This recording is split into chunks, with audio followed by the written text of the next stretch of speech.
I think it's, I was gonna say, I think it's been wrapped up, but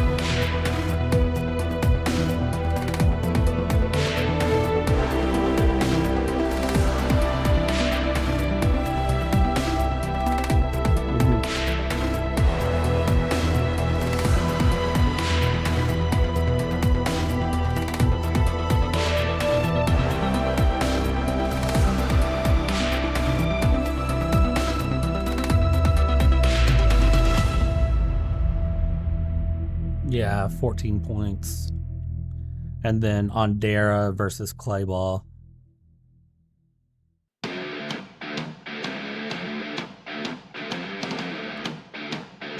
We'll see how that goes.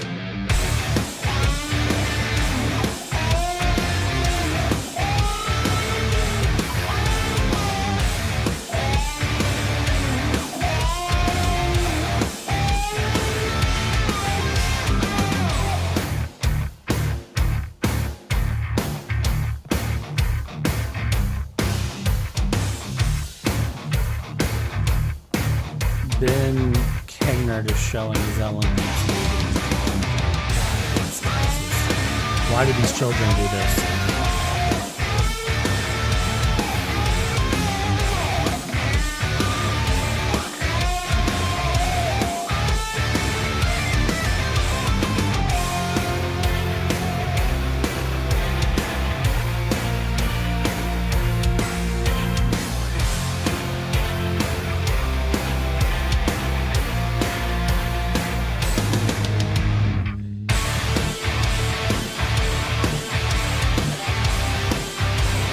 His kart chaser reached out to me yet.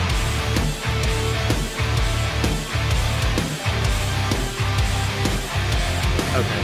I had a meeting with him yesterday, so.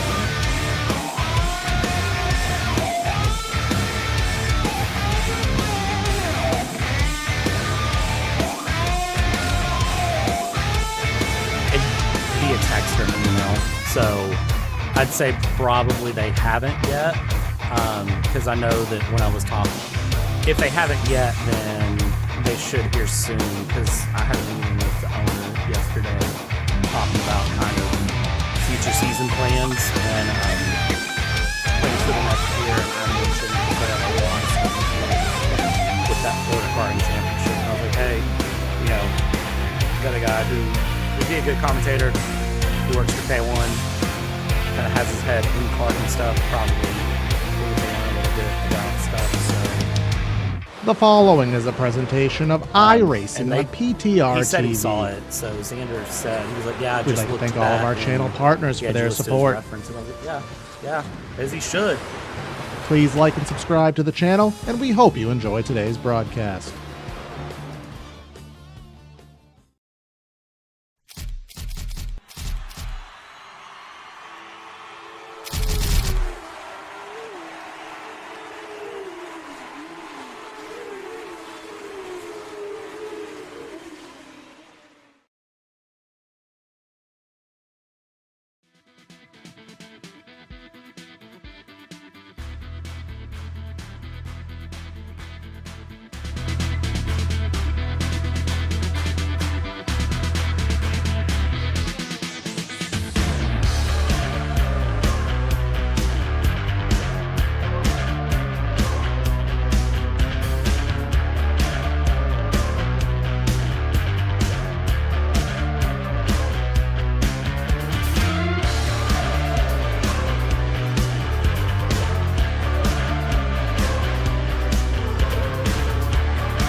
Well, we took a break for a week, and I feel like I don't even remember how to do this. So let's see if I can throw an introduction at you here.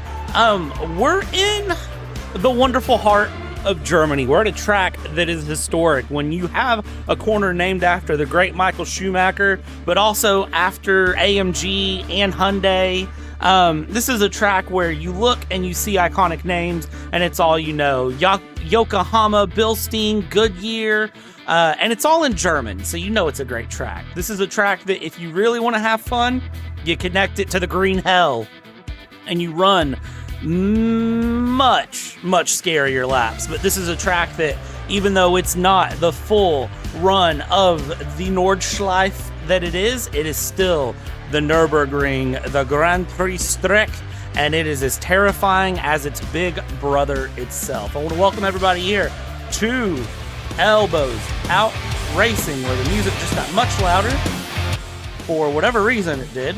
But it is, well, the last dance, the coup de grace, the grand finale, the final piece de resistance. I could say this a lot of different ways, but it's the last round of 2025, ladies and gentlemen. And it is the Speedlab eSports 60 here, going around this Grand Prix Strecke layout here, brought to you by Speedlab eSports. Big shout out to Andre Wedderburn. We'll talk about that a little bit later. As always here, as you've grown accustomed to, it's myself, Brad, here in the booth. Corey is not with us this week, but instead it is just me and Patrick bringing you the final 60 minutes of action here in 2025 for Elbows Out. Patrick, good evening, my friend. How are you?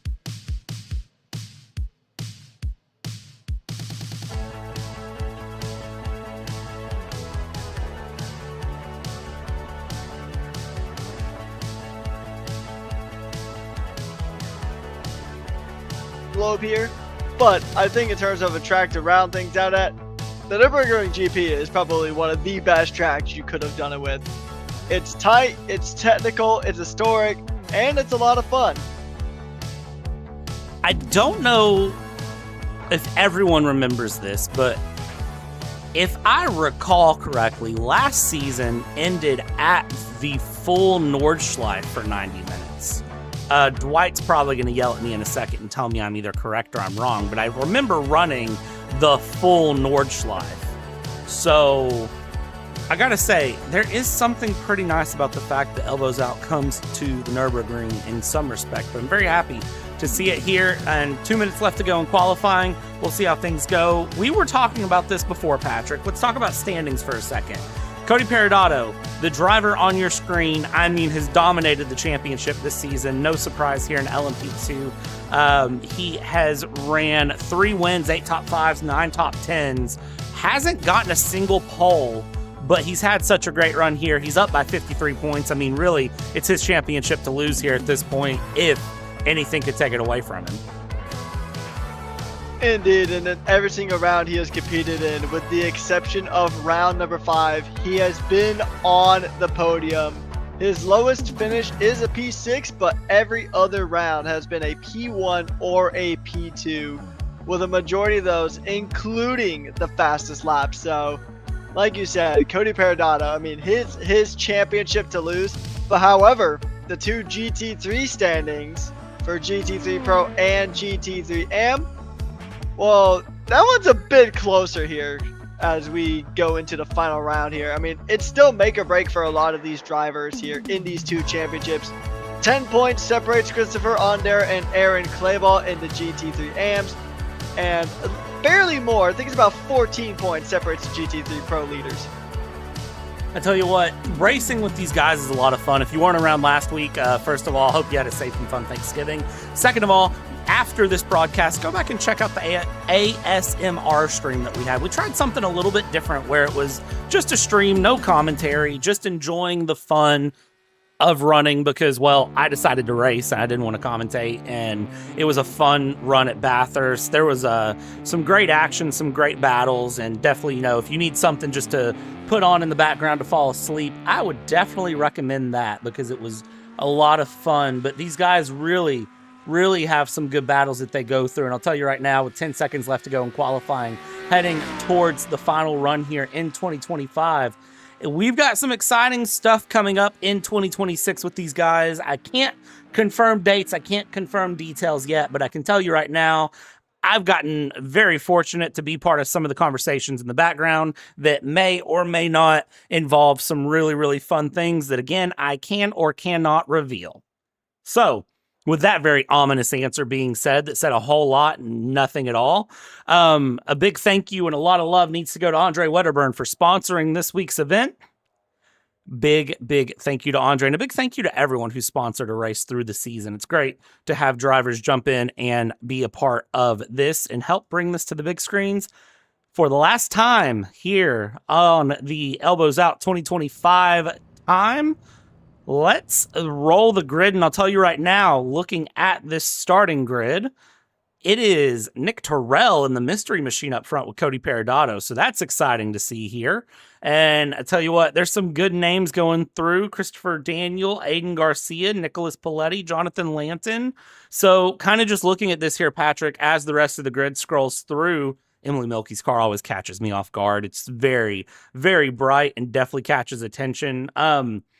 It's been a great season. I just want to reflect for a second. It's been an amazing season here, and I'm excited to see where 2026 takes us.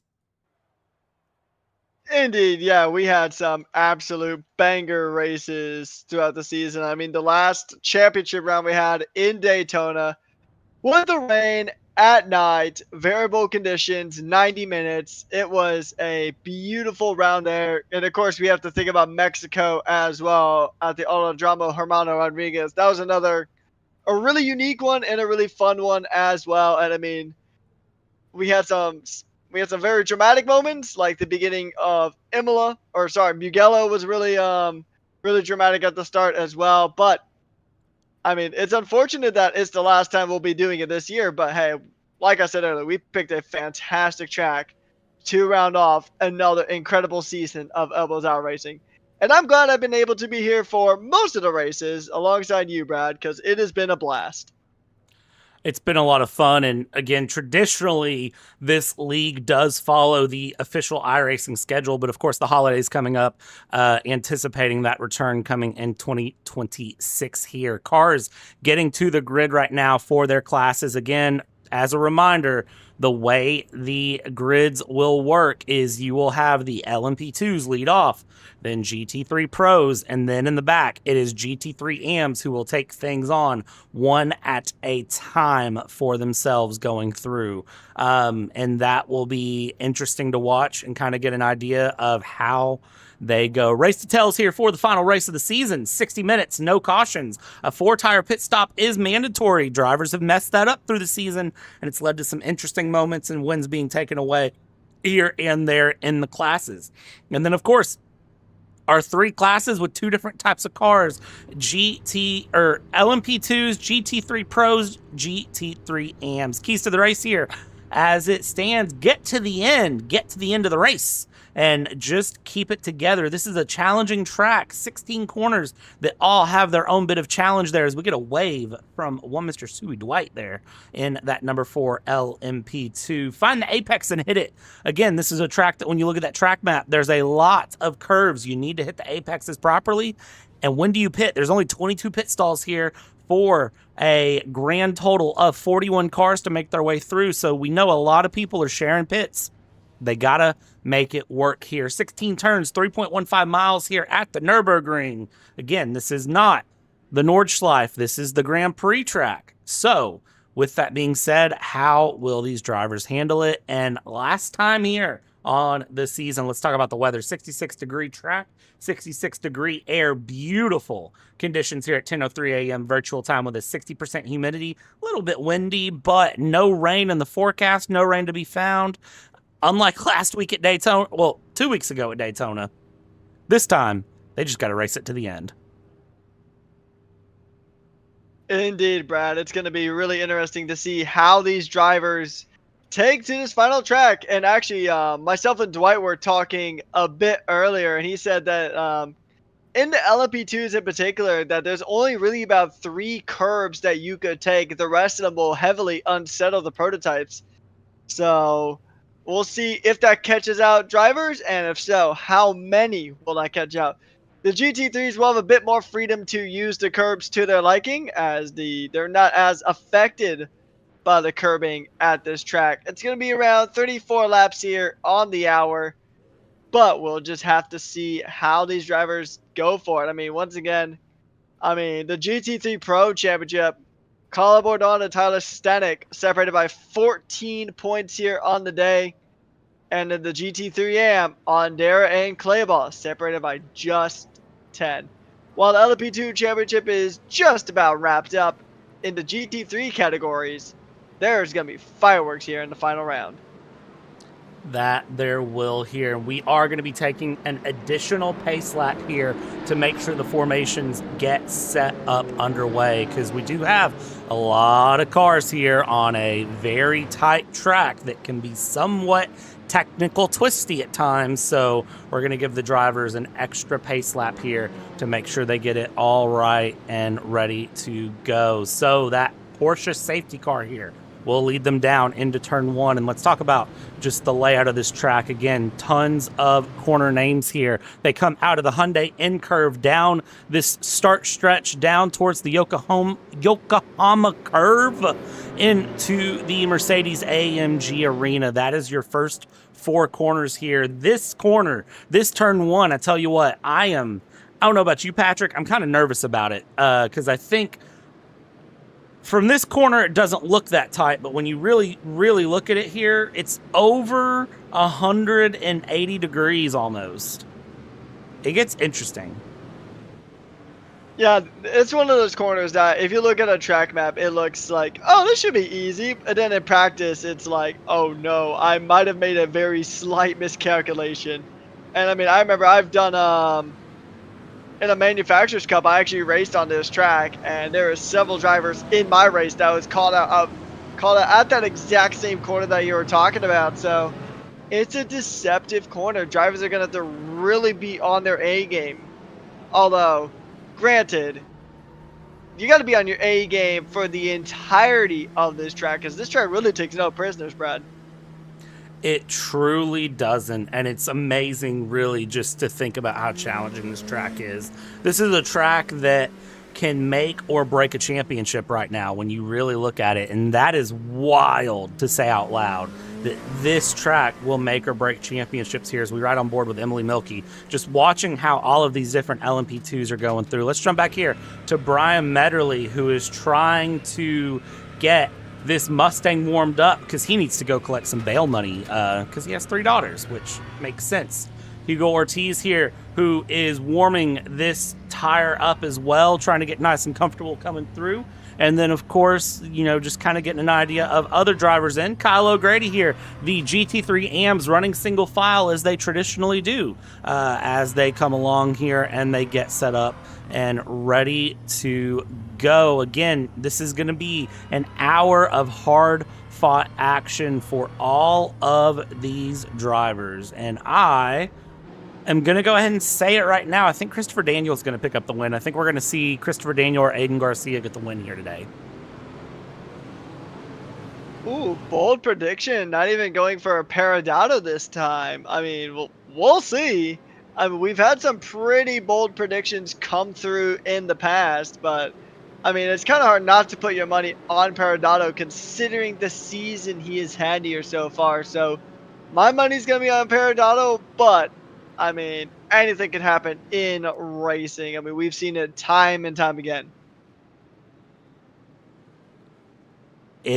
It's very exciting to watch and get an idea of expect the unexpected. This has been a season where expect the unexpected has felt very, very real. But then again, we've had the expected of dominance time and time again as well. So as we head down through these final corners here, down into Vidal chicane, heading towards the Hyundai or the Coca-Cola curve, everyone knows it as something slightly different. And the pace car decides not to pull off where it probably should have to get into the pit lane, which is right there on the top side of the screen. But it doesn't matter. The pace car does what the pace car wants. So with that being said, we will come down the front stretch here and we'll wait and get ready for 60 minutes of action here, and it looks like there is one more pace lap to come around here. Safety car in this time. And safety car will be in next time round when they hit the start-finish line. So that's why the pace car didn't pull out of the way. And that was indeed race control in our ear, not Dwight Hibbs, even though I know Dwight Hibbs is also in our ear. Yeah, it's interesting. I mean, the drivers are going to keep their tires in a good operating window because the last thing you want, especially in the LMP2s, is you do not want cold tires. I mean, they're not as bad as the GTPs when we were racing those about 2 seasons ago, how cold tires were absolutely basically a death sentence for those cars back then. But cold tires on a restart, especially if you're one of our championship contenders in either GT3 AM or GT3 Pro, then that would be absolutely worst case scenario. I mean, especially because looking at our GT3 Pro field, our two main title protagonists are P1 and P2. So whoever gets to jump out of those two, I mean, they have a pretty good shot at taking the title home. It's going to be such a hard fight. I'm very excited to see how this race really plays out here, where it comes through as we're on board here on the front left of Stenik, just kind of watching how he paces through, starting to build a bit more of that gap here to the LMP2 field as they come along here. There will be no picture-in-picture this week. So with that being said, that was a fun run for Daytona. We got some good data from it, and we will be throwing that in. That is in the future for 2026. Lots of big plans both for the league and the channel here coming into 2026. So again, if you haven't liked and subscribed, make sure you do, as we are on the goal for 2,000 subscribers before we can hit 2026, and we just need a little bit of help to get there, and we would greatly appreciate it.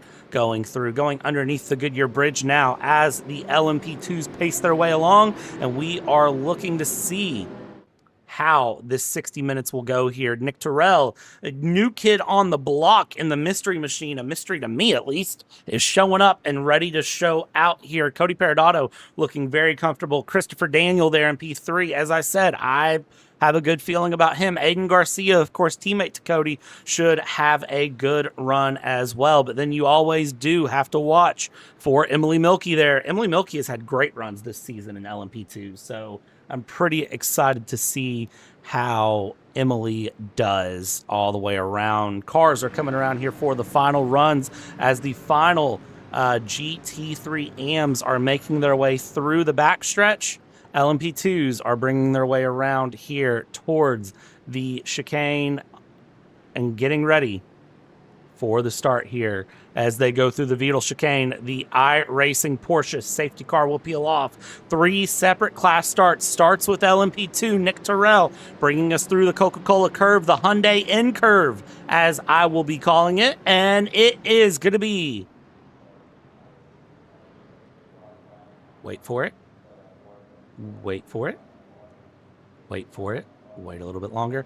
Green flag for the final time here in Elbows Out in 2025, and it's a great run down through. Watch the 51 there of Cody Peridotto, who's looking to try to have a run through. It's going to be 3 wide coming into the first corner, coming around. Everybody makes their way through. Still 3 wide, battling for position up front. Christopher Daniel, Cody Peridotto trying to make his way up the inside. While they do that, the GT3 pros have made their way through, minding their way around. Teammates bumper to bumper their Mustangs. That is Brian Medderly, Callan Tobin coming through in the Mustang as well. Colin Pordon, Tyler Stenik, all making their way through. GT3 pros make their way through without issue. And then GT3 AMs get the roll here with Steve Grongen. Grenenga, blah, words are hard, ladies and gentlemen, but they get their way through. And unfortunately, Tyler Stenik has had a big off here early on. Oh, that is crucial for the championship. As Tyler Stenik is one. Oh, and another spin. I believe that might have been John Javicki going around as well. So we're going to have to get them replays queued up when we can. But Tyler Stenik, 14 points off of Colin Bourdon, and you're not going to make up those points spinning out. Oh, another big moment there. That's another big moment. I think that was a yeah, that's LMP2s. That is Nicholas Paletti, Christopher Daniel, Aiden Garcia, Emily Milky is now in off as well. Emily Milky with a massive off. That car is damaged. It appears Aiden Garcia has had an off. Dwight Hibbs has made it up to P7 now, but big gains here. Kel Hagen, Dylan Ackley early on. Massive gains for them as we continue along. This is massive implications in every championship battle that's still going. Cody Peridotto still at P2 and Nick Terrell, but 4 seconds to the good behind as they go up front, though. Brian Medderly, Paul Nye battling it out. Now Brian Medderly has no teammate for company. Tyler Stenick all the way to last place in GT3 Pro, and then all of a sudden, Zach Nerney, John Javicki, Parker Chiapuzzo all in the mix. Emily Milky is out of this race. 3 minutes in. That is a heartbreaking way to end your season, out within the first 3 minutes. And yeah, I think Parker is out as well. So we have lost 2 drivers out of our 41 car field here tonight. And that is just so heartbreaking as we go in and bring up some replays just to give a bit of a better look at these incidents that happened here. Yeah, let's see. This is John Javicki losing it on his own in the Mustang and then trying everything. And oh, there's even more action happening there as well. So the lone Audi R8, yep. And then just kind of a domino effect there. I mean, once it starts, it's so hard to stop those kind of accidents from just piling up. I'm board here with Nerney. This is what he saw from his vantage point. Unfortunately, that is where that one landed. We'll dial up another replay here. This was Tyler Stenick's second spin there, coming through, and very thankful not to hit another car. Christopher Daniel having a moment. This is what kicked off everything with the chaos of LMP2. Look at that, as he had a little bit of an off, and then Aiden Garcia there. I mean, this was his view, and there was nothing he could do to avoid that. Same with Nicholas Paletti, who was coming through. I mean, where do you go in this situation? There's nowhere to go. And then unfortunately for Emily Milky, this is the case. Back axle locks up, and the car is just straight off, no saving it. Dayton McGuire then followed that up here in the AM categories with an off. Same place we just saw. Unfortunate moment there. Craig Yor, last of the drivers to have a lap 1 moment there, and it looks like, unfortunately, back to the car, becoming the front of the car for the Victoria Bitter VB number 12 Mustang, and he gets it back around, gets going. That will dial us back in to some live pictures here so we can check out where everything is at. Let's get a quick update on the race as it goes. Paul Nye currently trying to chase down Brian Medderly. Yeah, I mean, we said earlier, Brad, that this track really just doesn't take prisoners. I mean, it really just doesn't care. If you make the slightest mistake, you're going off. And I mean, that's just kind of that just shows you how tricky this track is. Even though, oh, and there's more drop. I think I see a bouncing bumper from that BMW. There's definitely a wheel that is facing the absolute wrong direction on the BMW that was involved in that incident. That might be Sermon, maybe? It's definitely a BMW with a wheel facing in a direction that not even a chiropractor can save. And that is Christopher Ondera. That is the championship leader in GT3 AM. And that was Daniel Pinero that he unfortunately had contact with. So that is championship implications. We're going to dial up one more angle of that here, because this might be more massive than we realize. Look at this. Championship in AM, Ondera was leading by 10 points coming into this race. And now, on the front end of this race, he will be all the way back in the pits. Daniel Pinero, you can see driving with the steering wheel to the left there. There's no way he can get that car all the way around another lap to get back into the pits. Unfortunate for him, he will need to pull over and tow, and that is game over for him. But you can see he's still on track trying to nurse that car through and around, but massive front end damage there for Daniel Pinero from Panera with the bagels, the bread, and the cookies. And unfortunately, it looks like he did not proof the dough today. It's unfortunate, too, because we know Pinero is a very, very strong force here. He was in contention for P3 in this championship, only about 5 points behind Andre Wedderburn, as Chris Stewart looks to make a move here on a fellow Mustang. And also, he was about 4 points ahead of Joshua Bibb for 4th place. So that could really hurt his potential for getting a P3 in the championship here tonight, as this is the final round, as we do see the move getting done here from one Mustang to another. And we're not even 8 minutes into this one, Brad, and we've already seen a bunch of chaos as now Dylan Ackley is chasing down Jonathan Lanton. This is a season finale. Now, I don't know what what Sunday is going to bring in Abu Dhabi for Formula One, other than it's going to bring a 5-time champion. I can tell you that. I don't know who's going to lose their contract at McLaren, but somebody will. Controversial opinions, I know. But hey, I say what I say here. As again, in AM category, they are having a time with this track here. This is Nathan Hemperly, who in the Mustang has unfortunately went off track here, is trying to get himself going. And Steve here, very early on with a 6-second lead. Steve Gruninga, there we go, I can say names, who has a 6-second lead currently in the AM category, looking like he's in a good spot here with Michael Bowman in 2nd place, not far away. Kyle O'Grady there in P3, trying to get an idea of how this will run. Up in LMPs, it is currently Dylan Ackley trying to chase down Jonathan Lanton here in the battle for P3 in class. And we know Dylan Ackley is a driver who is also extremely quick. He is currently P2 in the championship. And I mean, he's got a pretty good gap to P3, so I think his P2 is basically locked in. But we know Dylan Ackley is a very, very rapid driver. And honestly, I think give it a full season as he's going to try to make a dive up the inside.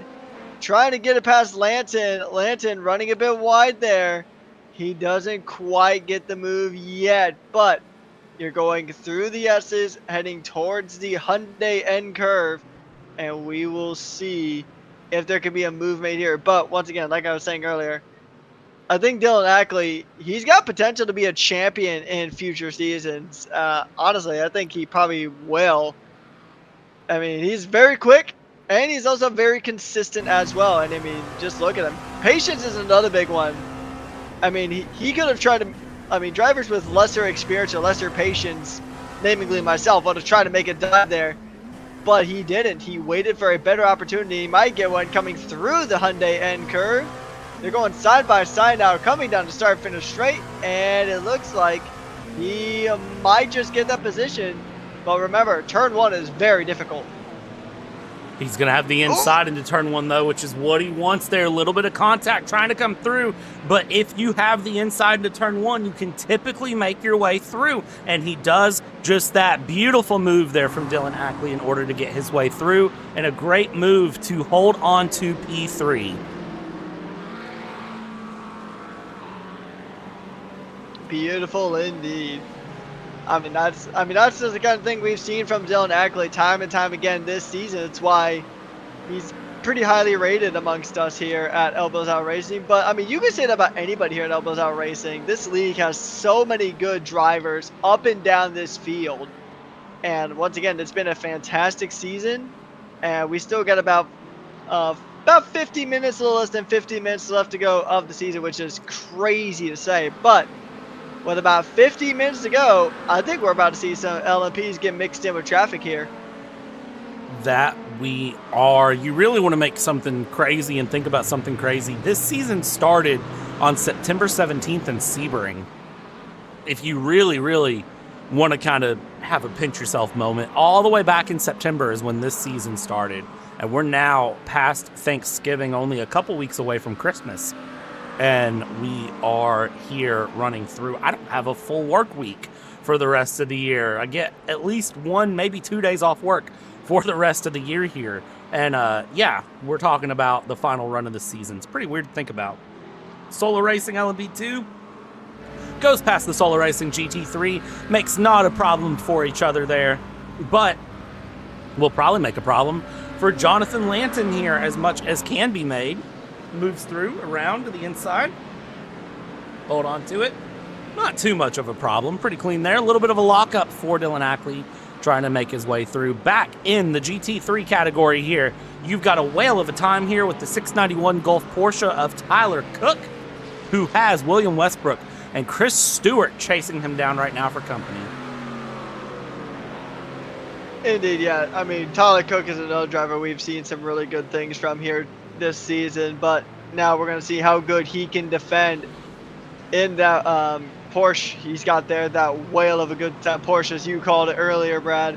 He's got William Westbrook, who is also a very strong driver here in this series as well. William now trying to go ahead and use the slipstream, but Chris Stewart in that Mustang, we know that Mustang is lethal on straights. It might be one of the best GT3 cars that we have here, and they're going to get close, and the inside line doesn't actually play out this time for Westbrook. Tyler Cook is able to keep it around the outside and continue to hold on to that P7 here. As he's looking ahead, he sees Hugo Alexander Ortiz just up the road ahead. But William Westbrook and Chris Stewart are going to definitely continue to go whale hunting here. Let me tell you right now, I would be blubbering if I was Tyler Cook and saw William Westbrook in that rearview mirror the way he does.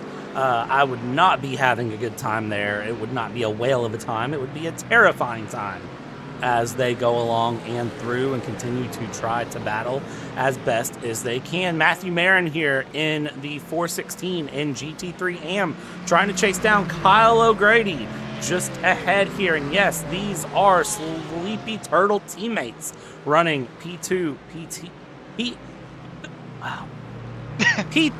and P3 respectively. RESPECT. At least I can spell it even if I can't say it as they go through. They have been worked through by the leader of Nick Terrell here in traffic, with Cody Peridotto a second and a half behind. He's been working his way steadily through traffic, mixing things up, and 45 minutes left to go. We're a quarter of the way through this race. Crazy that we're already a quarter of the way through the final round of the season, but I mean, that mystery machine, it's no mystery that he's got a lot of pace here tonight, as he is currently catching up onto some traffic with Cody Peridotto just under 2 seconds behind now. And we have a replay queued up here. Let's see what happens here. So the lone Audi in the field, spinning around and just kind of pulling off into the gravel. Let's see, this is going to be Ben two Audis. Kaynert. Yeah, Nerney running an Audi today. That's Ben Kaynert and the other Audi spinning through. Joshua Bibb here. What happened with Joshua? Well, he also did a spin on the same curb. Michael Bowman having a moment in the Porsche here from the front of the GT3 AM category. That BR Racing 199, unfortunately, finding a wall there in the Wolverine run. And then this is the 378 of Mike Sermon, who didn't tap a wall, just got really loose coming through. So a couple moments that we've missed going through here on the run. Mike Sermon now, we saw him there working with his Soul Racing teammate of Dylan Ackley in LMP2 earlier, who is working his way through the field 5 seconds away from the front two of Cody Peridotto, Nick Terrell as they go. Maxwell Woodmansee currently the closest battle on track here with Aiden Garcia, Christopher Daniel, all for company right behind. Indeed, yeah. So we're going to see how these guys go ahead and hold on to it. Because, I mean, once again, this is a very tricky and technical circuit. I mean, it's a perfect one for Formula One because it is very technical. But honestly, I think endurance racing suits this track almost perfectly, if not perfectly. And you can see some really good battles and just drivers really just trying to keep the car facing in the right direction. A really good test for man and machine here, as we have a beautiful battle for P6 that is currently on the screen. Maxwell Woodmansee can definitely see Aiden Garcia in his rear view. And just behind him, Christopher Daniel. Now we know Christopher Daniel has been another very consistent force here this season. A lot of consistent forces here across the course of the season. Actually, no, I'm sorry. I'm getting that mixed up with a different driver with Daniel as a surname. But we're still seeing some very good racing, as that is a very sketchy place to encounter traffic. But yet our three LMP2 pilots go ahead and just navigate around that Mustang like it was the easiest thing on the planet.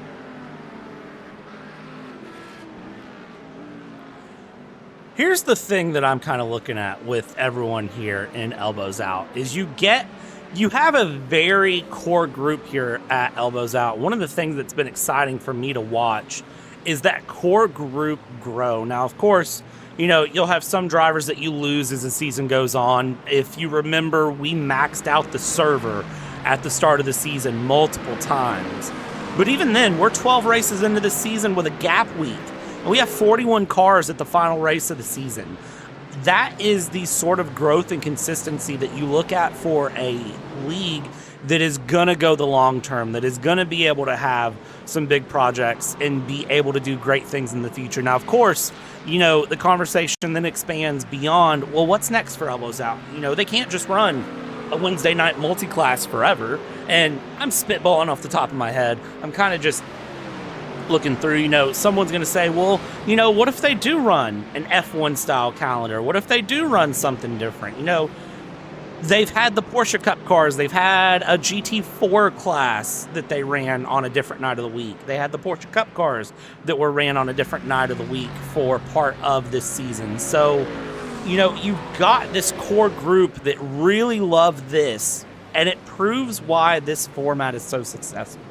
I'm really excited to see what next season brings. I'm still fingers and toes crossed that we get GTP back, or LMDH, whatever you know it as, the hypercars. I'm still fingers crossed that we get a true 3-class setup of LMDH, GT3, and LMP2. We'll see if it happens. I really hope it does. Actually, to go ahead and bring up some history here, Brad, the last time we were at the Nordschleife was actually back when we did run GTPs as our top category. I remember it was a brisk lemonade themed Cadillac that was doing really good, and I threw out a few brisk related puns. But yeah, I mean the 3-class system when it comes to endurance racing is always a good formula, and honestly I think you could probably throw any kind of formula into this league and it will produce some of the best racing on the iRacing platform. So I'm also really looking forward to see what 2026 brings. It's going to be a fun one regardless of whether we keep the format or it changes. Once again, I personally have no info, and even if I did, I can't really share it. But of course, surprises are always a fun thing, right? That they are. And again, this is one of those that we may know a lot, we may know nothing, and you're never going to know until we announce it. So if you want to find out, make sure you subscribe, watch the social media. One of my personal goals for 2026 is to be on the social media hype train and actually use our social media for good a bit more. Someone hold me to that because I've been bad about it this year. I'll say that. With that being said, 40 minutes left to go here in this race. 20 minutes down, 40 minutes to go. And Woodman C, Garcia, and Daniel battling it out nice and strong here as they head through and around the circuit. If I could get words to come out of my mouth as they are coming up on one of the Sleepy Turtles here. That is the number 46, who they are getting by very quickly. Great move there, no issues. And now they will continue along, just carving their way around. Yeah, if you're one of the Sleepy Turtle drivers, seeing 3 hard-charging LMP2s right behind you will probably wake you up there a bit. But yeah, luckily they get through with no incident as they get past Brad's favorite car and probably one of my favorite cars too, the Roxy livery. And it looks like at one point they were about to go 3 wide into turn number 1. And, these guys are leaving nothing to chance. They are giving it every single thing, every fiber of their being and their car's being is being utilized here to try to get these positions, to try to end the season on the best high note humanly possible for these guys here as they get past another Sleepy Turtle Aston Martin there. And man, what a battle these guys are having. Woodman C, Daniel, Garcia, absolute cinema from these 3 here. And with how hard these guys are fighting, you would think that this is basically Abu Dhabi 2021, except 3 drivers tied for position for the lead of the championship. But no, these guys are just fighting for P6. And these guys are having probably a blast doing it as well as we're having a blast watching them. I mean, I have always enjoyed some of the great battles that we could see here. As I see a dive being attempted here by Aiden Garcia to make his way through, and Christopher Daniel also trying to follow along. This is one of those moments where it's very, very hard to do and get the pass cleanly, but we're going to try it here. Watch this nose bumper in. Where will this end? Side-by-side contact. The 523 is off, and he's going to come back on here getting into the Hyundai in curve. And that, well, I tell you what, that was interesting. Let's dial up a replay of that and see that from a slightly better angle, because I'll tell you right now, that was an interesting one. Yeah, we'll have to go ahead and see once again. I mean, here they go, bit of contact, and Woodman Seagull's rallying there for a bit. So they go side by side here. Let's get another look at that. They go side by side, trying to make it through this very tight corner as we go into the slow-mo. And inch by inch by inch, and a boop. I think the back tires touch there, the back fenders on these LMP2s touch, and it just kind of ping pongs Maxwell off, and it sends Christopher Daniel on the inside. Works out good for the 92, but for the 523, off into the gravel he goes. And now for the 92, I mean, he's getting a little bit of that karma payback there. I'd say, depending on whose fault you want to blame that on, as he tries to work his way through traffic. But Maxwell Woodmansee not that far behind now, a few GT3s and a couple of seconds off here, as Dwight Hibbs is chasing for company, as the internet connection is chasing its way through as well. That's one of those that the stewards will look at and they'll try to decide, well, whose corner was it? Should there have been space left?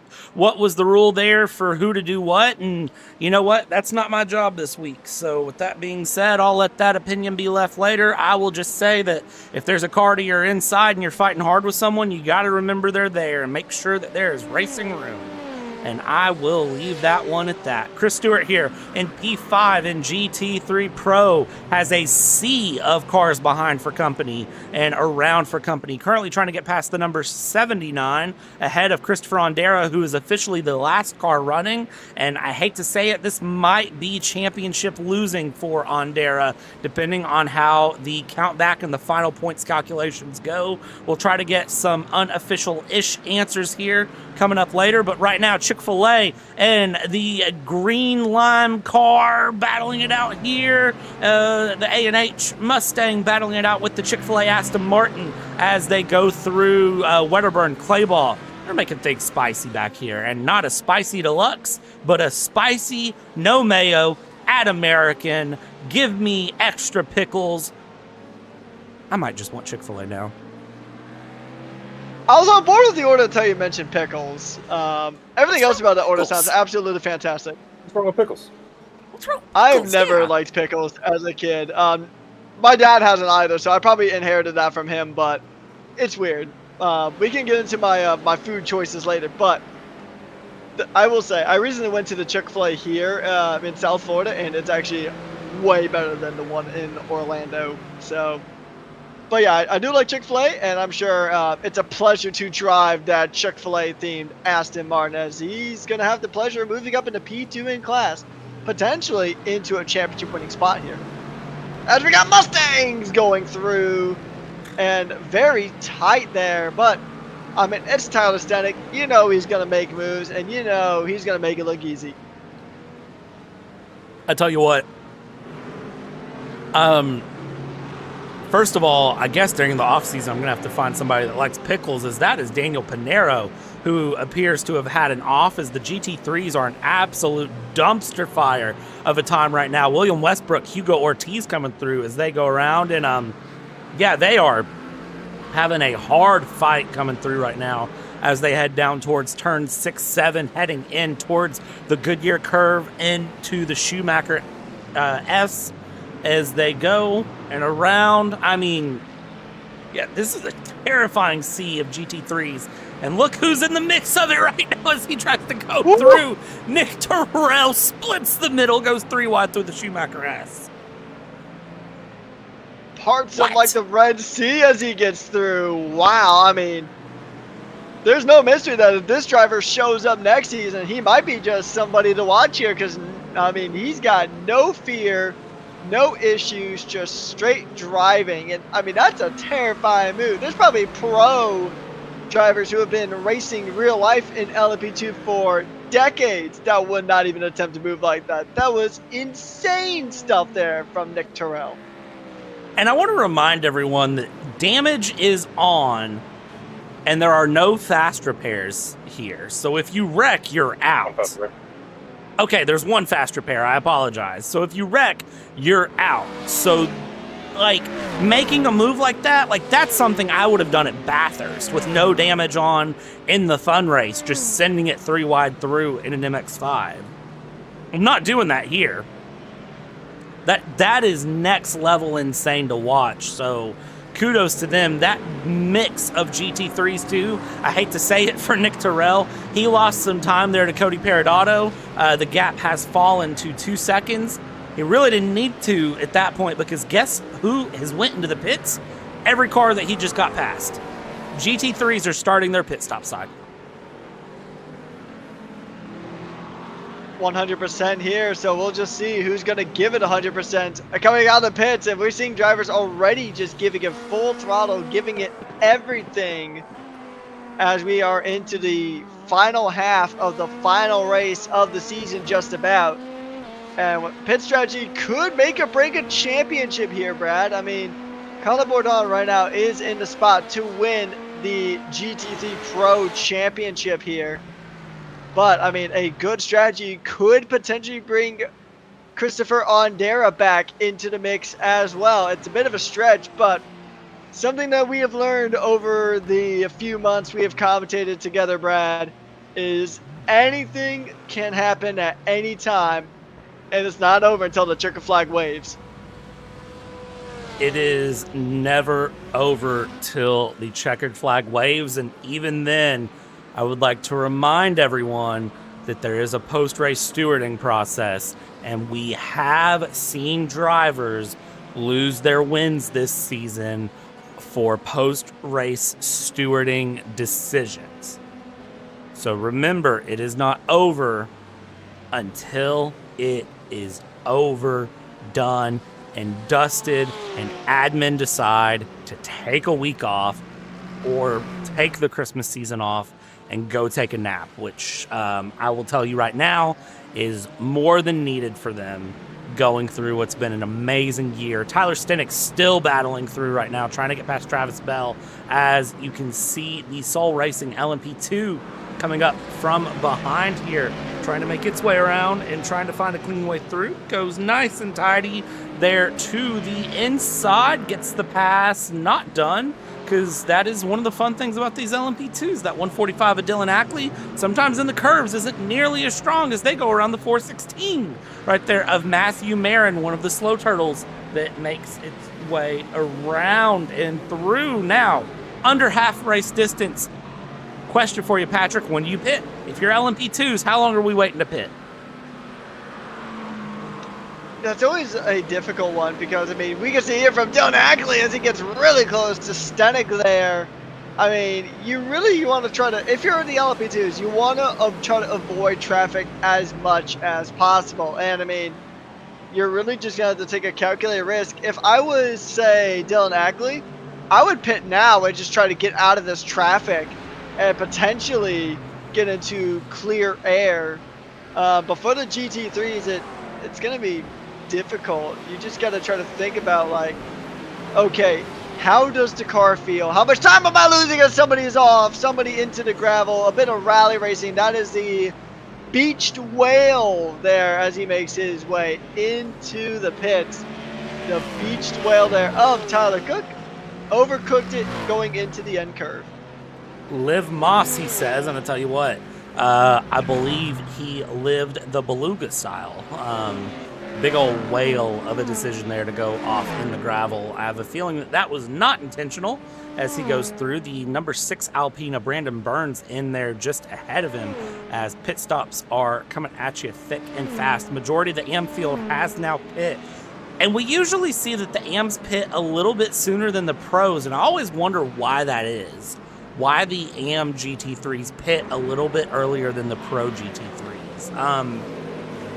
I've never gotten a clear indication as to why, other than maybe just getting it out of the way a little bit sooner. I don't really know.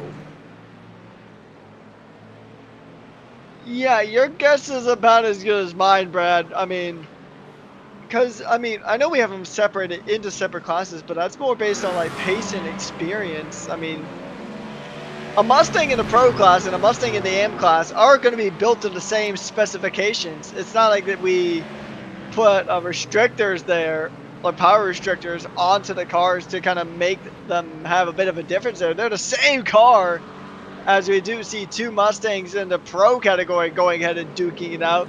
Travis Bell and Tyler Stenick trying to go ahead and have a nice duel there, as Peter Nowell takes a bit of a touch into the gravel. But yeah, I mean, that's an interesting thing to kind of think about. Why do the AMs pit before the pros?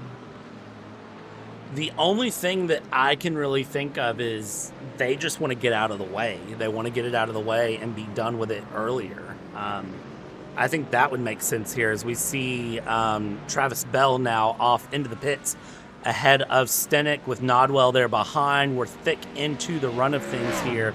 Dayton McGuire currently putting some pressure on Steve Graninga going through and around here. P3 and P4 in the AM, in the AM category. The number 59 U.S. Army Porsche against the number 77 Miller Lite Porsche. You kind of figure with that combination, they'd be best friends coming through. But nope, they are racing for position here as they go along, as the overall race leader, Nick Terrell, is going to work his way along and put them a second lap down here on the field going through. Lap times where they vary across for everyone.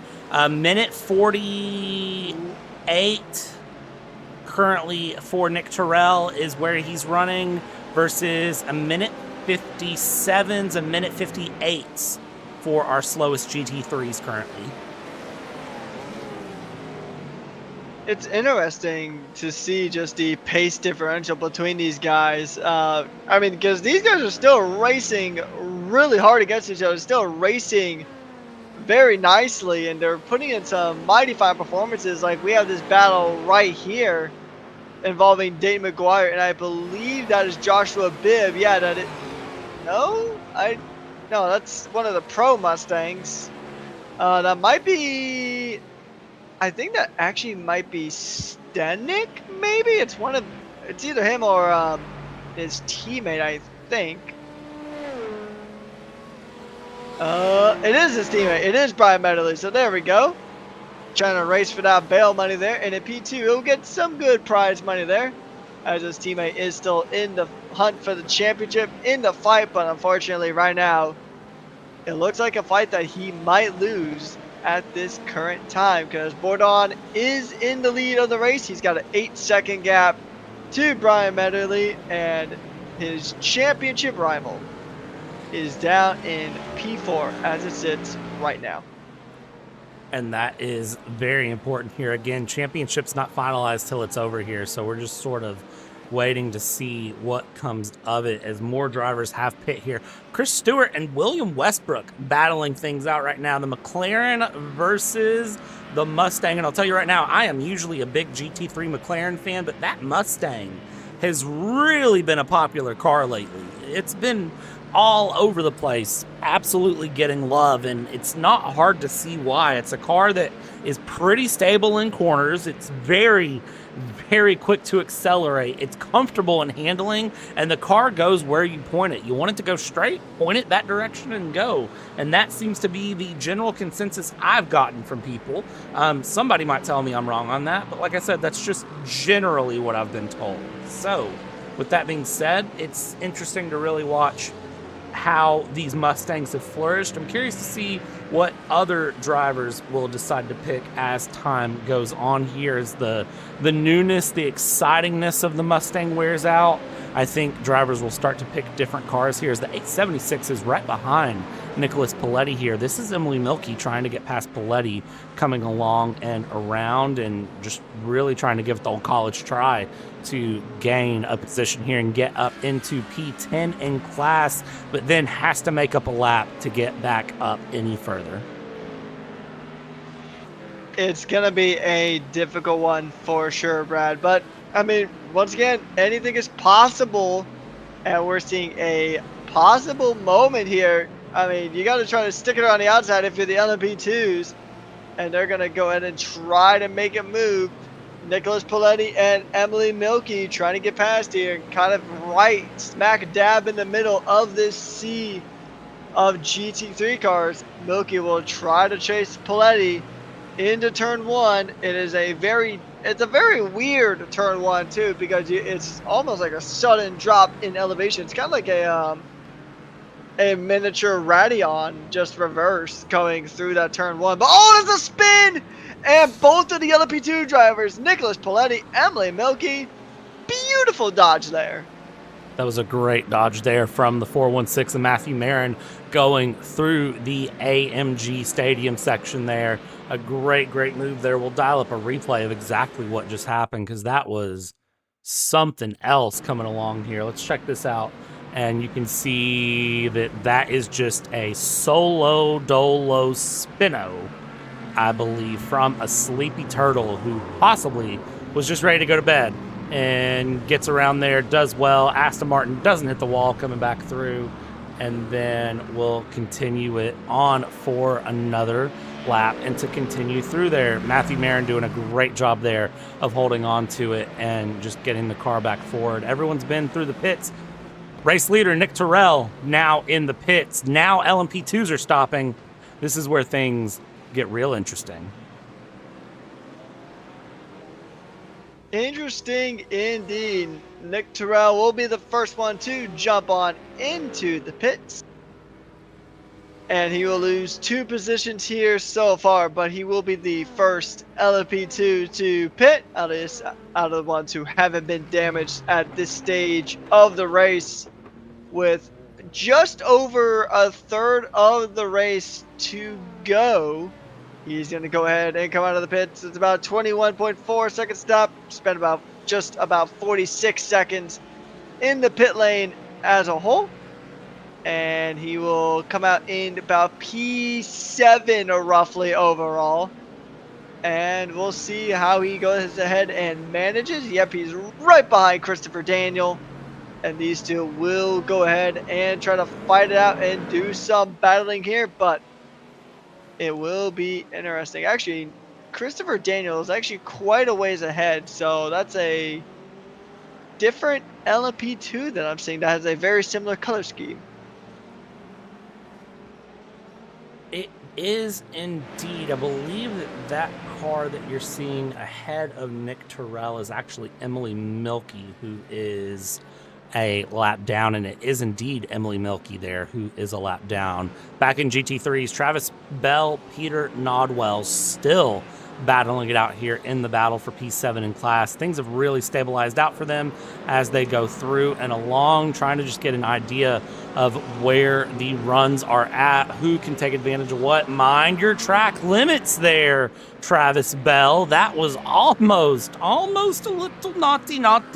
Getting a little bit too wide there, but he was able to hold on to it and keep himself together. So, with that being said, that battle continues along here. Aiden Garcia is starting to catch up to Kel Haugen in a battle for P4 in LMP2. And this will start to make things a little bit interesting in this category. And also, I see Roxy back there. I know you mentioned this earlier and I forgot to mention it. You know they have a Lego of Rexy that is coming out that AO will be selling at racetracks. So I will be buying one next month when I'm at the Rolex. I will be 100% buying a Technic of Rexy and taking it on a plane with me. I mean, they could have not picked a better GT3 car. I mean, actually, for I know we're in the holiday spirit, but for Christmas last year, I actually got my girlfriend a model Hot Wheels Rexy, and she still has it in her room to this day, and it's one of her favorite cars. She loves pretty much all the AO racing machines. She loves Spike. She's also kind of excited for the rumored, I think it was supposed to be like a Shark GTP car that AO Racing was going to work with for IMSA, I want to say, but yeah, I mean, there's a lot of... I've yet to actually meet somebody who is not a fan of Rexy or Roxy or Spike.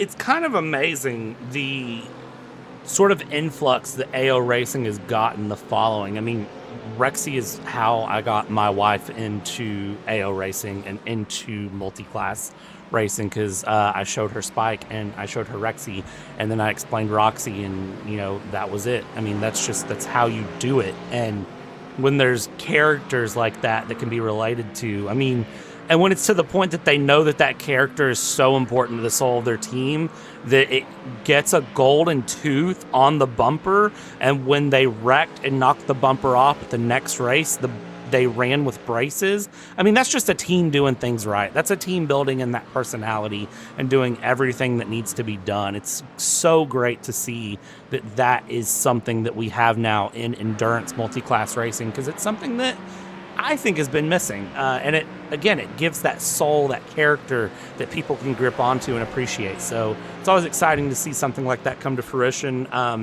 It's one of the reasons that I like Tyler Cook's car so much. You know, it's a whale of a time to see that Gulf car out, but it's also a whale. Like, it's a Porsche whale, which is hilarious to me. I think if it was a Mustang and it was a whale, that'd be funny as well.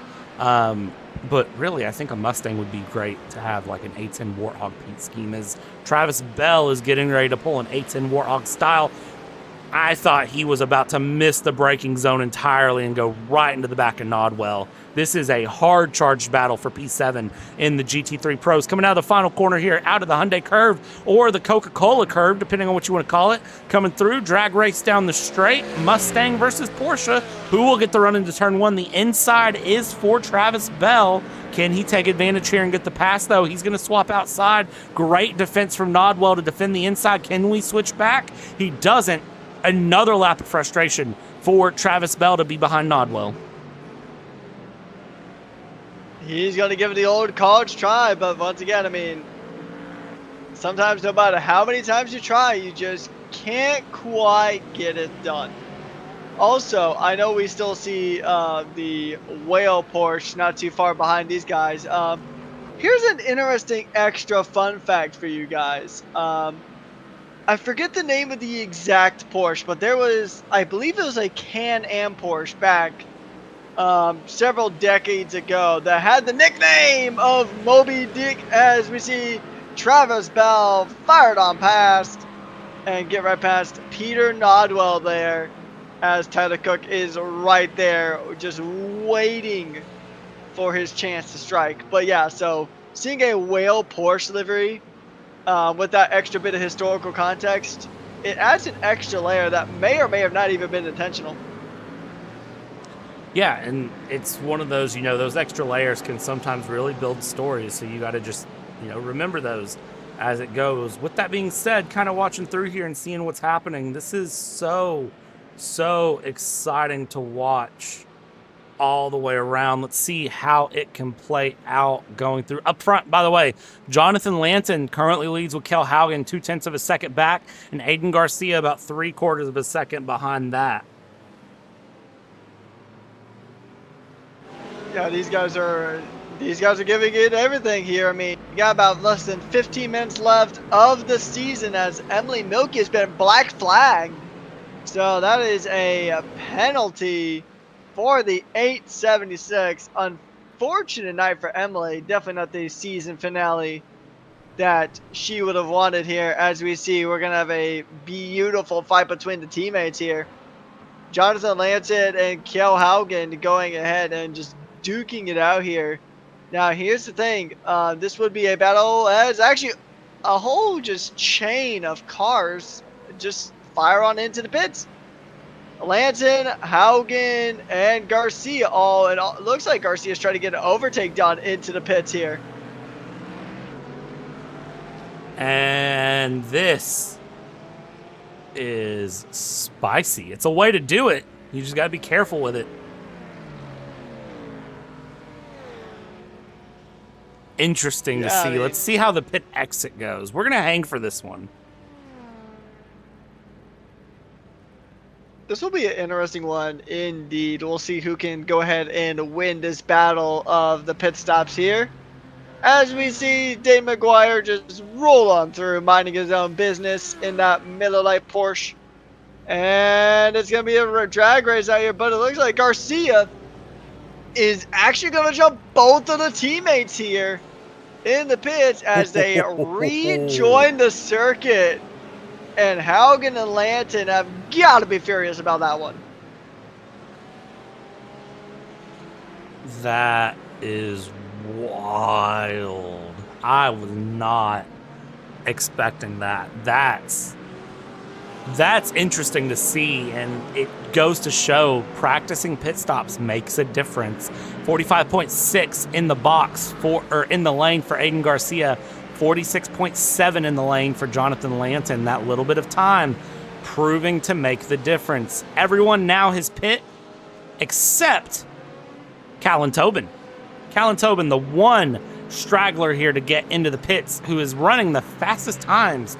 Well, is running some of the fastest times currently in GT3, running the most consistent times in GT3, I'll say. But as it stands, he is going to be in trouble as what? What has happened here? Whew.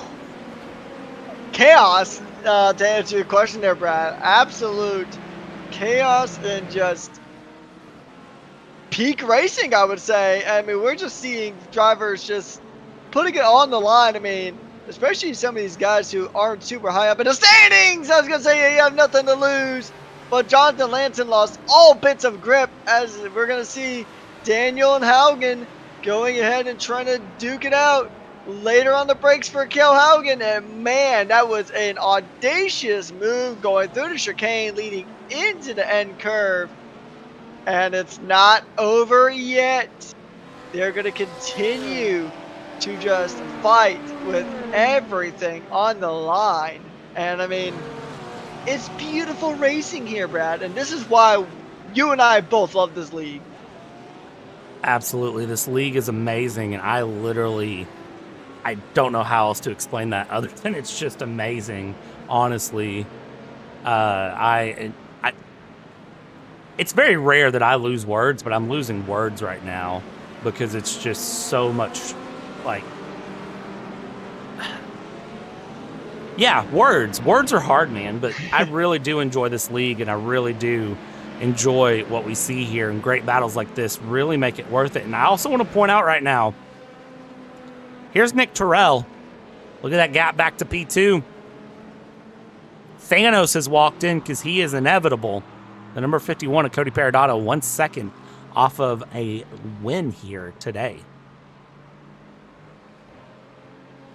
To steal a quote from a famous British commentator, whoever is in front of Cody Perodato, it's like they're in a Jeep and Cody Perodato is the T-Rex chasing them down. I mean, you can dread it, you can run from it. The Perodato always arrives. I mean, that's just like, and another thing about Perodato, it's why he's pretty much effectively won this championship already. I mean, there's only a few things that are certainties in life. Death, taxes, and if you're a P1, Cody Perodato is going to be right on your tail sooner rather than later.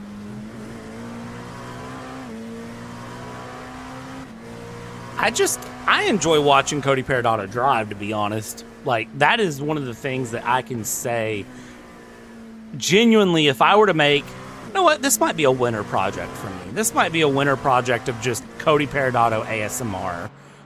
Do we think Perodato would let me just... Well, actually, no, it doesn't matter. I have the replays. I can literally just go to his onboard and do... Would people watch?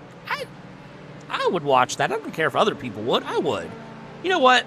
9 minutes left to go. 9/10 of a second here. is the gap between Nick Terrell and Cody Perodato. I don't know where the blubbering love Cody Perodato is finding pace, but he is setting the best times by nearly half a second over Nick Terrell right now. Fastest lap of anybody. Last lap, Cody Perodato. Fastest lap of the race. Last lap, Cody Perodato, 147.288. That's a second faster than Dylan Ackley in P3. This man is like our equivalent of like Max Verstappen. Man is just untouchable, and he's got pace like nobody has ever seen.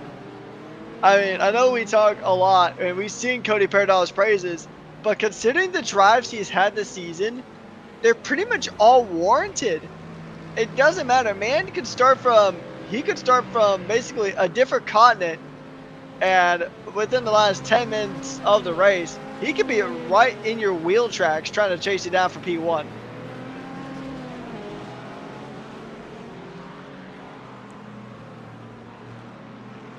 I'm just watching the gap at this point because I'm very curious to see how this goes. And I do also want to note Nick Terrell responded with a 147.0 last lap, but it didn't count because he ran off track. So now track limits come in. Checking in on some other battles here going on. Aiden Garcia, Kel Haugen, and Christopher Daniel, they continue to battle their way along. Going through. Also checking in here, Tyler Stenick is currently trying to chase down William Westbrook in a battle for P5 in GT3 Pro. 7 minutes left to go in this season of Elbows Out Racing, which is wild to say. Andre Wedderburn currently trying to hold off Aaron Clayball. This is the lead in GT3 AM. 0.2 of a second separates it. Craig Yor and Ben Cahert currently battling it out here, going side by side. Audi versus Mustang. Craig Yor, great run to the inside there, holds the position for now as it goes here. And unfortunately, again, to update everyone, Christopher Ondera, currently the last running car on circuit, 3 laps down. He is a lap down to the rest of the GT3 AM field, and I fear that that will cement his position in the championship, and he will not get P1 in the championship, as I see Steven Griga, Joshua Bibb going side by side just behind. Great battles here in AM with 6 minutes 20 seconds to go. Yeah, I mean, this is pretty much because, I mean, if we take a look at the GT3 Pros, I mean, it's not exactly, it's not looking rosy for Tyler Stenick, who is, I believe, trying to make it a 3P in GT3 Pro. Doesn't look like that's going to be the case. Colin Bourdon, as long as Colin Bourdon finishes ahead of Stenick by any position, then Colin Bourdon will win the championship in the GT3 Pro because he is ahead by 14 points between himself and Stenick. And then, once again, in the pros, Ondera was 10 points ahead of Clayball. And it looks like Clayball might clinch that championship here with less than right about 5.5 minutes left to go. About to be in the lead of the GT3 AMs if he can get past Andre Wedderburn. But as we have seen here throughout the season, getting past Wedderburn is much easier said than done because that Mustang is pretty solid on the defense. That it is, and with 5 minutes left to go, I mean, the endurance is going to be a question here as well, because at the end of a 60-minute race, I mean, these guys go flat out for 60 minutes, and at 55 minutes out of 60, you're tired. You are drained, and you just have to push through. And yes, sim racing can be exhausting and tiring, or maybe it's just me because I'm out of shape and have no endurance, and I'm used to flight sims where after about the first 30 seconds of a flight, I click a button and don't touch it again for a couple hours. So maybe I just don't have the right perspective on that. But either way, I'm going to tell you that sim racing can be tiring. So sometimes at the end of the 60 minutes, these guys are absolutely knocked. I mean, especially because their hearts, especially some of those that are still within a championship fight, their hearts are probably going faster than the actual cars are. As we see a potential battle here for P4, Aiden Garcia being chased out by Kel Haugen. And he's going to go ahead and try. He's going to try to think about going up the inside. But, contact between himself and Rexy. Aiden Garcia and Roxy make contact. And Roxy is stopped at the end of turn 1. And the battle's still going on. And that's back to the pits. Joshua Bibb, black flagged. And, oh, boy. There is drama here in the closing stages of the season. I mean, it wouldn't be a season finale without at least a little bit of drama.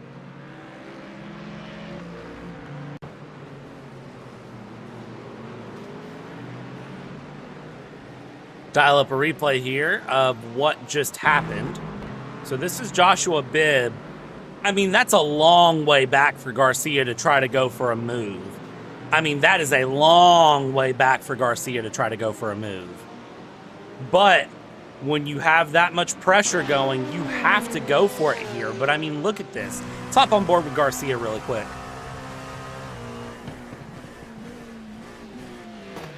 Yeah, that's a very unfortunate. I'm surprised, actually, Garcia got away with that as much as he did. And here's a spin-a-rooney for the BMW of Daniel Panera, who has also been black flagged. So, with the final 2.5 minutes of the season, there's drama, and there's one of the Sleepy Turtles falling asleep at the wheel, and that is Kyle O'Grady going around. And now Dwight Hibbs getting a bit too much into the rally culture of that Subaru-themed LMP2, and he has gone around as well. Looking at it, though, I'm still kind of in shock over that Garcia Bibb incident. I was not expecting that. And unfortunately for Garcia, that black flag is going to completely neutralize his race out where it stands. Colin Bourdon, Callan Tobin battling it out here. Actually, no, correction. Callan Tobin pitting with 1:50 to go, relinquishing the lead to Colin Bourdon, who has a 6-second lead over this guy, Brian Metterly. Gap half a second for the overall lead here as the Sleepy Turtle is coming through, and well, here goes Cody Peridotto again, Mr. Inevitable, Mr. Worldwide, Mr. 405, 305. I don't even know what it is, but Mr. Worldwide. Be like that. Picture that with a Kodak. And, well, I tell you what, if we hop on board with Nick Terrell and we look at that virtual rear mirror, you know what he's going to see? Well, it's not a black screen, I can tell you that. I don't know why that's a black screen there. Let's look out this rear bumper. What does he see? What does he see? What does he see, ladies and gentlemen? A Gengar coming at him there, terrifyingly. I think it's a Gengar that's on the 51. Am I wrong on that? Am I mistaken on my Pokemon knowledge? I think it is a Gengar. Although, granted, I was more into Bakugan as a kid compared to Pokemon, but I think that is Gengar that is on Peridotto's car. But here's a statement that I can't believe I'm saying, but it is just a matter of fact. We have less than a minute to go of the entire season, and that doesn't mean that just because the season is winding down doesn't mean we're winding down on any action here. As Peridotto gets past the Mustang and tries to chase down Nick Terrell for a race win here. Final lap of the season here in the Speedlab eSports 60, brought to you by one Mr. Andre Wedderburn, who is currently leading GT3 AM. 1 second separates Nick Terrell and Cody Peridotto. They get past Whaley there in the Porsche, and now they continue to battle their way through and along there as they go. Just a few more corners to split this out. We are officially final lap. We are officially closing the season. Unfortunately for Cody Peridotto, the traffic has not played kind to him, and the mystery machine, well, it showed up here, a mysterious car entering the run in that number 81, but it's no mystery here as they go through into the final corners that they have been a dominating force. I'll be curious to see if they come back in 2026, but it doesn't matter right now because we celebrate 2025. Nick Terrell wins in the LMP2 category, but Cody Peridotto, half a second in the end. That is an amazing run for him there as he goes through. Going around here in the final corners as well, here comes Colin Bourdon. in the GT3 Pro category. He's had a great run here as he comes through, and actually ahead of him is the GT3 AM of Andre Wedderburn, today's race sponsor and today's victor in GT3 AM. Indeed, yeah, he's going to go ahead and try to follow in the LMP2 and try to follow him across the line. I believe that is one Jonathan Lanton. He's going to go ahead and actually flash the lights and get, it looked like he was about to get past there for a moment, but Andre Wedderburn has had a very strong season and a very strong race indeed to round things out, coming around the Hyundai end curve. Or sorry, not quite there just yet. Actually, no, that was the correct corner. Anyways, he's coming across the line to take the chicken flag, and Andre Wedderburn wins in the GT3 AM category here at the season finale. What a drive from the Mustang, and Colin Bourdon provisionally is your GT3 Pro champion. Now that is a storybook ending for Colin Bourdon. Win the race, win the championship. That is how you do it. Unofficially at the moment, GT3 AM, I do not have an answer for on championship. We said it before, LMP2 was done, dusted, calculated, and you could put it on a t-shirt. Going through GT3 AM, I do not have an answer, but I know right now that it was very, very bad for Christopher Ondera when he got involved in that incident earlier. So we'll try to get some confirmation of an unofficial run on the back end as burnouts are had. We celebrate victory today. We celebrate what's been an amazing 2025 and let these drivers absolutely tear this car up for the final time. They won't need it again, and it's virtual. I mean, come on. They don't pay for it. Let's be honest. Give us some burnouts, guys. We will see. Oh, he's going to at least go ahead and give us a little bit of a rally slide there. And, I mean, he has earned it. What a drive from your new champion in the GT3 Pro category. It's been a long season, but it's been a fun one here this season. And honestly, you could just say that about the entire year. It's been a blast. It's been absolutely amazing here, and I'm trying to ask admin in the background for an unofficial GT3 AM champion. So we'll see if we can get confirmation from them here momentarily on unofficially who may be the champion. But with that being said, while I wait for that answer, well, we got a post-race show to get to. We got to make sure we get this thing done right, at least, as we go through. It's been a beautiful, beautiful race. So let's very quickly kick things off here for our post-show, and let's look at these overall results, starting with GT3 AM. Andre Wedderburn, Aaron Claiborne, second place, Dayton McGuire, P3, Kyle O'Grady, Ben Kaner, Daniel Pinero, Michael Bowman, Craig Yor, Matthew Marin, Steve Graninga. From there, it's Christopher Ondera, Joshua Bibb, Nathan Hemperly. Round out your GT3 AM category for the season finale. GT3 Pros are as follows. Colin Bourdon takes the win, takes the championship. Beautiful move from him there. Brian Medley, P2. Callan Tobin, William Westbrook, Tyler Stenick round out your top 5. Travis Bell, P6. Peter Nodwell, John Javicki, Tyler Cook, and Chris Stewart, your top 10. From there, P11, Steve McClendon.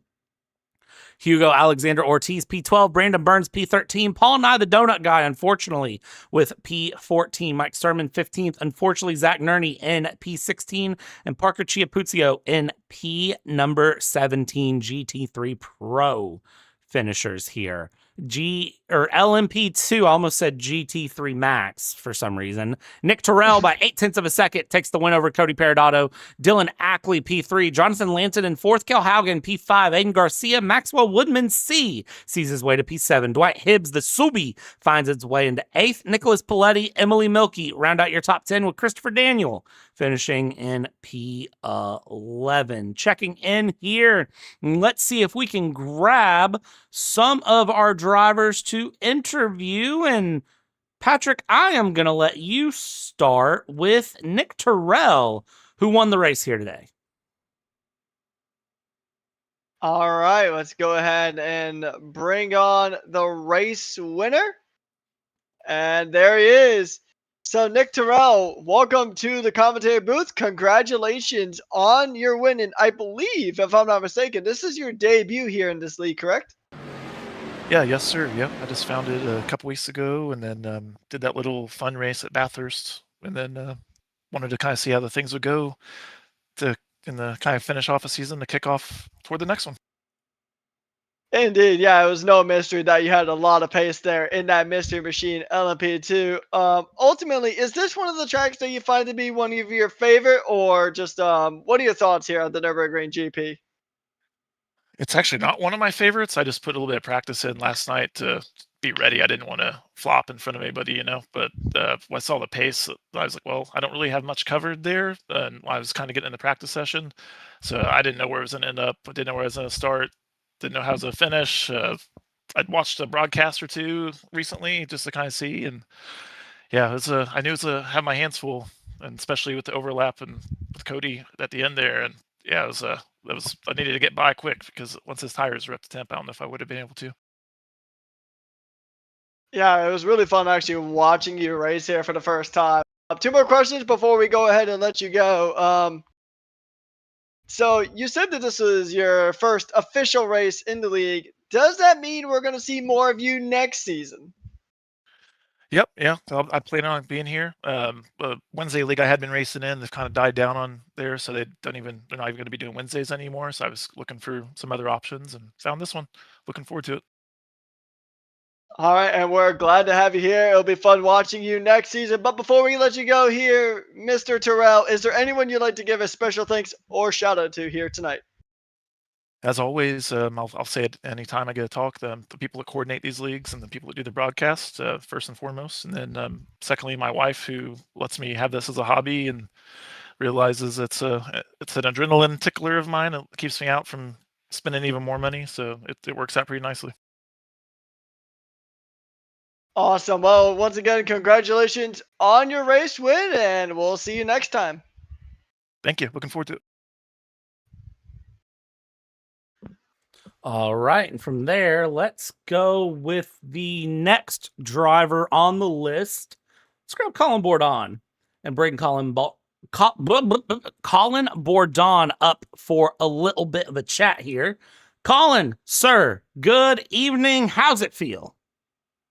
It feels good. Good season, good race. Yeah, sad to see Tyler not keep up in the beginning. I was looking forward to a really good battle with him all the way to the end. So that makes me a little bit sad. I feel for Tyler. He's been an awesome opponent all season. So yeah, Brian, Callan, everybody, it's been an awesome season. So I'm really thankful for everybody being so dedicated to these Wednesdays. It makes it so much fun. I really look forward to it.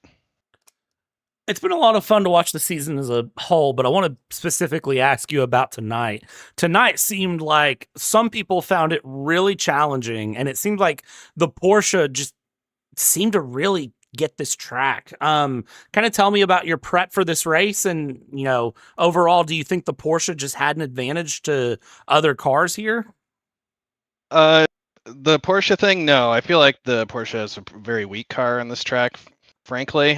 So I'm really surprised that I was able to pull out the pace that I did. Prep-wise, I was just doing some officials over the weekend, and it was absolutely terrible. Lost a ton of safety rating and I rating during that. So confidence was shook coming into today. Yeah, I just managed today to not understeer the life out of my front tires. So that was really what allowed me to keep the pace up throughout the whole race.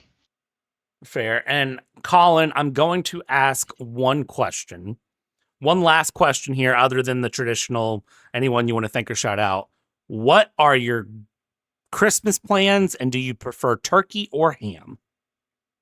Ooh, I'm not either. Christmas plans, just hanging out with fam, but I am like lobster, crab type of guy, maybe some steak. So hopefully doing that this Christmas, and yeah, that's pretty much it. A little unconventional, but we just go for what we like, I guess. Ain't nothing wrong with unconventional, but I'm allergic, so I can't have it. So, anyways, Colin, anyone you want to thank or shout out before we let you go? The floor is yours. The unofficial GT3 Pro champion here in Elbows Out for the season. Yeah, first and foremost, all the people putting on the league, Paul in particular. He's kind of at the front of the scenes, making a lot of it happen. So really thankful for that. Like I said, always really looking forward to Wednesdays throughout my week. So it means a lot to me. I hope you guys feel appreciated. I probably don't say it enough. Aside from that, my teammate Peter, always a great motivator, very positive energy. So that's always a huge help for me. And then, of course, wife, daughter, SimCity Racing, all the boys and girls back at the factory, all the sponsors. And yeah, that's it. Thanks, guys. Thank you, too. No. Broadcast is awesome. Thank you. It's drivers like you that make the broadcast awesome. So thanks, Colin. We appreciate it, man. And take it easy. We'll catch up with you later. Alrighty. Thanks, guys. Yeah. All right. And from there, let's grab the GT3 AM winner here of Andre Wedderburn. I still do not have an answer on if Andre secured the championship or not. I haven't gotten official answers from admin, but Patrick, I'm going to let you talk to Andre because he won. So we're at least going to give him the time. Here's the winner. And maybe I can get an answer while he's in the booth. Hey, Andre, it's another good race for you here today. Started in 10th, made your way up to 1st. How does it feel? Feels good. It was a definitely a tough race.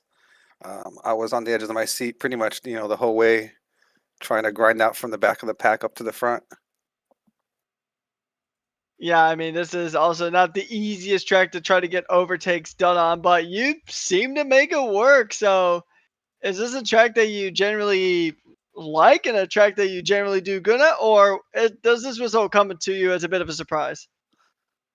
It's not generally a track that I can say that I liked, but I've been putting in the work in the last week or so, and definitely grown to like it.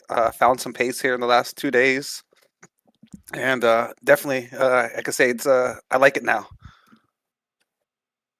Indeed, and I mean it's a very fun track. It's a tricky track, but once you figure out how to navigate it, it can be an absolute blast. Speaking of tracks, one of my 2 final questions before we actually, I'm gonna add another question there. One of 3 final questions before we go and let you go. How would you reflect on your season overall? Because currently, as it sits right now, you're P3 potentially. You maybe could get a P2, but ultimately, how would you describe your season? Up and down. Have some great results, and then I've had a couple of results that were thrown away with a few little penalties that were assessed. So I think without those penalties, without some of those things, I might have done better. Been a little closer in the race, but overall, I'm very happy with the season. Essentially being in the hunt the whole season isn't a bad place to be. Indeed, yeah, it's been a long season. It's been a tough one, but you have done pretty well, all things considered. Last 2 questions before we let you go. Now, there hasn't been any official announcement, and we have no idea about any of the tracks coming up in next season. But if you were to go ahead and put a track that you personally want on the next calendar, what track would that be? Ooh, that's a good one. I'm going to say Homestead. All right. Ooh, Yeah, it's that's one of my home tracks. I kind of drive it regularly with the streetcar race car, and it's let's bring a local track to me. Yeah, I was actually there for the Formula E race that they had in Miami. So, and I live about just about 2 hours from that track. So, yeah, it'd be cool to see a good Florida track on the calendar. We'll just kind of have to see. Maybe admin might be taking notes as we speak. But all things aside, last question I'll ask you before we let you go here, Mr. Wedderburn, is if there's anybody you'd like to give a special thanks or shout out to here tonight. Oh yeah, as always, thank you guys. The announcers and the guys running the league keep me out of trouble on a Wednesday night. My wife and family getting me into this and putting up with it. I think lastly, Coach Filippo over at Speedlab eSports, putting together this magnificent program for sim racing and all types of sports for cognitive reflux and kind of get the neuroscience side of sports dial the mind in right. Really does a good job there. So yeah, I want to thank the team and I can't looking forward to next season. As are we. And once again, thank you so much for joining us up in here. And also, thank you so much for sponsoring today's race. And we'll see you next season. Yeah, thank you. Seems like I need to sponsor more races. I won the 2 races I sponsored this year. So Well, there we go. thank you guys. All right, so here is where we stand with this, ladies and gentlemen, going in here out of this. So for those of you who are not familiar with the point standings and where they stick on the run. So the points are calculated on an IndyCar structure style. So it goes through, you have to complete a minimum of 50% race laps. First place gets 50 points, second gets 40, etc. It walks through down through the top 24. Anyone 25th and back earns 5 points. Here is where the problem comes in, right? Drop weeks are applied through the season. So basically what I'm telling you is that I cannot officially give anyone an AM championship right now.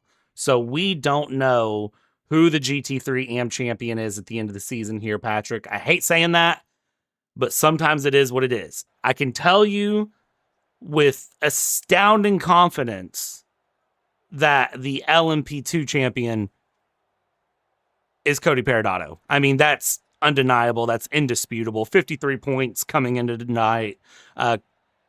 We confirmed with the win, Colin Bourdon over Tyler Stenick.